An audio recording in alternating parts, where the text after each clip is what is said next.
தேசிய முற்போக்கு திராவிட கழகத்தின் முன்னாள் தலைவர் கேப்டன் விஜயகாந்த் பிறந்தநாள் முன்னிட்டு பழைய பேருந்து நிலையம் திருவள்ளுவர் சிலை அருகே ஆகஸ்ட் 27ஆம் தேதியான செவ்வாய்க்கிழமை இன்று மதியம் 2 மணி அளவில் கல்வெட்டை திறந்து வைத்து 300 பேருக்கு வேஷ்டி சேலை வழங்கி உற்சாக கொண்டாட்டம்.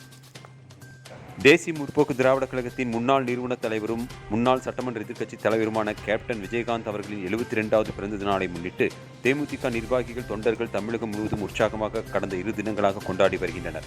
அதன் ஒரு பகுதியாக சேலம் மாநகர் மாவட்டம் சார்பில் தேமுதிக நிர்வாகிகள் தொண்டர்கள் கேப்டன் விஜயகாந்த் அவர்களின் பிறந்தநாளை உற்சாகமாக கொண்டாடி வருகின்றனர். சேலம் பழைய பேருந்து நிலையம் திருவள்ளுவர் சிலை அருகே கேப்டன் விஜயகாந்த் அவர்களின் கல்வெட்டு திறக்கும் நிகழ்ச்சி, கொடியேற்றும் நிகழ்ச்சியும் நடைபெற்றது.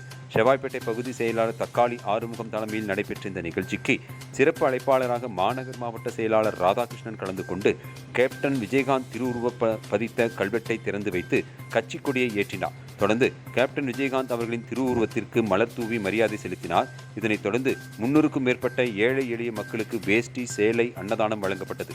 இந்த நிகழ்ச்சியில் சேலம் மாநகர துணை செயலாளர் சுகுமார், பேபி வெங்கடாஜலம், செயற்குழு உறுப்பினர்கள் செல்வராஜ், இளைஞரணி செயலாளர் திருஞானம், கேப்டன் மன்ற செயலாளர் பன்னீர்செல்வம், பொதுக்குழு உறுப்பினர் ராஜா, ஆரோக்கியம், நாராயணன், மகளிர் அணி செயலாளர் பிரபா மற்றும் சானு, கிச்சிப்பாளையம் பகுதி செயலாளர் MP விஜய், செவ்வாய்ப்பேட்டை பகுதி அவைத்தலைவர் மாதேஷ், பொருளாளர் ராம்குமார், துணை செயலாளர் ஜீன்ஸ்குமார், இன்பராஜ், குணசீலன், கோகுல், பிரதிநிதி கார்த்தி, சங்கர், 29வது டிவிஷன் சம்பத், 29வது டிவிஷன் பாலகிருஷ்ணன், 31வது டிவிஷன் சார்பில் அகமது, 28வது டிவிஷன் சந்தோஷ், 27வது டிவிஷன் முனியப்பன், 26வது டிவிஷன் செயலாளர் பாபு, 25வது டிவிஷன் செயலாளர் கணேஷ் உள்ளிட்ட நிர்வாகிகள் தொண்டர்கள் ஏராளமானோர் கலந்து கொண்டனர்.